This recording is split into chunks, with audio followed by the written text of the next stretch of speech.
In a stunning display of air defense capabilities, Ukrainian armed forces launched a spectacular ambush near the Chernihiv region, successfully shooting down 5 Russian aircraft. The targeted jets included 1X Su-35, 1X Su-34, and 3X Mi-8 helicopters, all part of a bombing mission.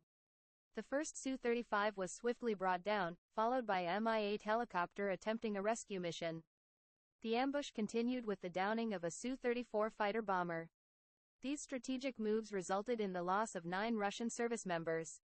This remarkable air defense operation showcases Ukraine's resolve in protecting its territory from hostile aerial threats.